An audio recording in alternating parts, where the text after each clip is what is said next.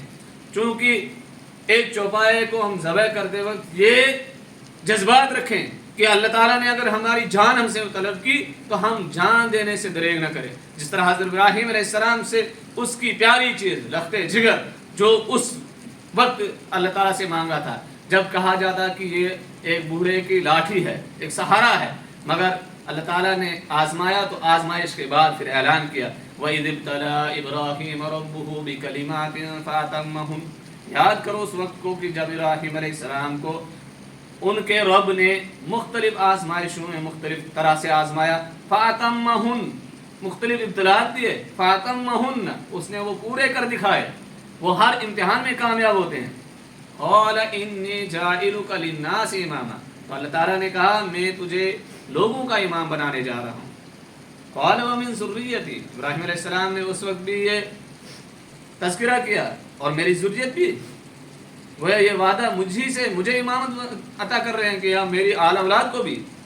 اللہ تعالیٰ نے کہا لا ینال عہدی الظالمین، لا ینال عہدی، میرا وعدہ نہیں پہنچتا الظالمین، ظالم لوگوں کو.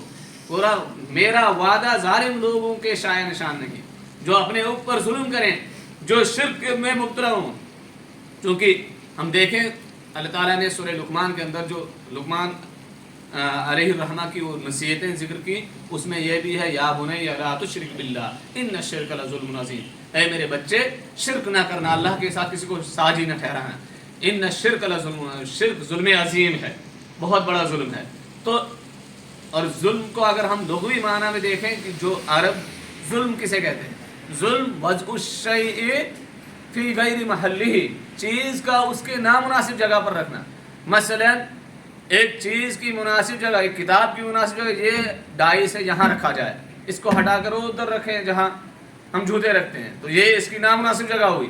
تو اسی طرح اللہ کا ایک مقام ہے کہ اس کی پرستش کی جائے، اس کی جگہ کسی اور کو پوجنا شروع کر دیں، تو یہ اللہ کو ہٹا کر اس کی جگہ پر کسی اور چیز کو لے آئے، تو یہ شرک ہے. تو شرک انسان بھی پسند نہیں کرتا. یا ایک مثال مجھے یاد آ رہی کہ کسی عالم نے مثال شرک کے متعلق یوں دی کہ جیسے انسان شرک پسند نہیں کرتا ویسے ہی اللہ کو بھی شرک پسند نہیں. اگر کسی بچے سے یہ کہا جائے اپنے باپ کا نام ہٹا کر فلاں ابن فلاں کسی اور کو ڈال دیں، کیا وہ برداشت کر سکتا ہے؟ ایسا ہو ہی نہیں سکتا وہ برداشت کرے کسی اور کا نام والد کی جگہ پر ڈال دے. تو جب انسان کو شرک، یہ بھی تو شرک ہی ہے، کسی اور کے نام کے ساتھ منسوب کیا جائے، تو اسی طرح اللہ کو بھی شرک پسند نہیں ہے. اور اللہ تعالیٰ نے سورہ نساء کے اندر 2 بار یہی آیت مختلف انداز میں بیان کی کہ ان اللہ لا یغفر ان یشرک بہ ویغفر ما دون ذلک لمن یشاء. اللہ تعالیٰ شرک کو بالکل پسند نہیں کرتے، شرک معاف نہیں کر سکتے. لا یغفر ان یشرک بہ، اللہ تعالیٰ اس بات کو معاف نہیں کریں گے کہ اس کے ساتھ شریک ٹھہرایا جائے. ویغفر ما دون ذلک لمن یشاء. اور اس کے علاوہ جو خطا ہوں گی، غلطیاں ہوں گی، گناہ ہوں گے، اللہ تعالیٰ جس کے لیے چاہے معاف کر دے. گویا باقی تمام گناہوں کی معافی تعافی ہو سکتی ہے پر شرک کی معافی نہیں. تو اس لیے ہمیں ایک سبق ملتا ہے ابراہیم علیہ السلام کی زندگی میں، بڑا سبق یہ کہ ہم شرک سے بچے رہیں. تو یہی اس عید کا پیغام ہے کہ ہم ابراہیم علیہ السلام کو جانیں، چونکہ انہی کی یاد میں یہ عید قربان، عید الاضحیٰ منائی جاتی ہے. عید الاضحیٰ میں جو کہ ہم ایک قربانی کرتے ہیں، والبدن جعلناها من شعائر اللہ. اللہ تعالیٰ نے سورہ حج میں یہ ذکر کیا والبدن جعلنا، بدن کہا جاتا ہے اس جانور کو جس کی قربانی کی جائے. قربانی کا جانور من شعائر اللہ، اللہ تعالیٰ کے شعائر میں سے ہے. شعیرہ جمع شاعر، شعیرہ کہا جاتا ہے ایسی علامت کو، ایسی نشانی کو جس سے ماضی میں عظیم کوئی واقعہ یاد آ جائے. چونکہ ہم دیکھتے ہیں سورہ بقرہ میں اللہ تعالیٰ نے کہا ان الصفا والمروہ من شعائر اللہ، یقیناً صفا اور مروہ 2 پہاڑیاں ہیں جو من شعائر اللہ، اللہ کے شعائر میں سے ہیں. وہ کون سی یاد تازہ کرتے ہیں؟ جب آج ان دنوں میں، ان قربانی کے دنوں میں حجاج کرام سعی کرتے ہیں صفا سے مروہ، مروہ سے صفا، ساتھ چکر کاٹتے ہیں. وہ چکر کس کے یاد میں؟ حضرت حاجرہ علیہ السلام جو حضرت اسماعیل کی ماں ہیں، جب اسماعیل پیدا ہوتے ہیں اس جگہ پر بے آب ہو گیا میدان میں، پانی کی تڑپ میں، چونکہ آج وہ پانی تلاش نہیں کرتے ہیں مگر وہ ایک پورے واقعے کی یادگار میں، چونکہ اللہ تعالیٰ نے کہا یہ شعائر اللہ میں سے، اس سے ایک واقعہ تازہ ہوتا ہے، اس سے وہ ذہن میں آتا کس طرح تڑپتی ہوگی وہ ماں اپنے بچے کی پیاس کے لیے، وہ دوڑ رہی تھی. تو وہی چکر آج حجاج اس کی یاد میں مناتے. تو اسی طرح قربانی جب ہم کرتے ہیں تو ہمیں بھی ایک واقعہ یاد آتا ہے کہ کیسا وہ وقت رہا ہوگا جب ایک باپ سے امتحان لیا جا رہا ہوگا کہ اپنے بیٹے کو اللہ کی راہ میں قربان کرو. تو یہی پیغام ہے اس قربانی کا کہ ہم اپنے اندر ایسے بنے جیسے ہمارے ایک استاد کہا کرتے کن ابراہیم ابن و اسماعیل ابنن. اگر تم باپ ہو تو بن جاؤ ابراہیم کی طرف متشار. یہ قربانی کا پیغام ہے. اگر تم بیٹے ہو تو بن جاؤ اسماعیل علیہ السلام. جیسے علامہ اقبال نے کیا ہی خوب انداز میں یہ بیان کیا, وہ فیضان نظر تھا یا کہ مکتب کی کرامت تھی. وہ فیضان نظر تھا یا کہ مکتب کی کرامت تھی. سکھائے کس نے اسماعیل کو آداب فرزندی. دیکھیے کس انداز سے اسماعیل علیہ السلام سارے تسلیم خم کرتے ہیں اللہ کے حکم کے سامنے, پھر دونوں باپ بیٹے تیار ہوتے ہیں اور قربان کرتے ہیں. تو اللہ تعالی ہمیں حضرت ابراہیم اور حضرت اسماعیل کے اسوہ کو سمجھنے اور اس کو اپنی زندگی میں عملانے کی توفیق عطا فرمائے. وآخر الدعوانا ان الحمد للہ رب العالمین. آمین یا رب العالمین.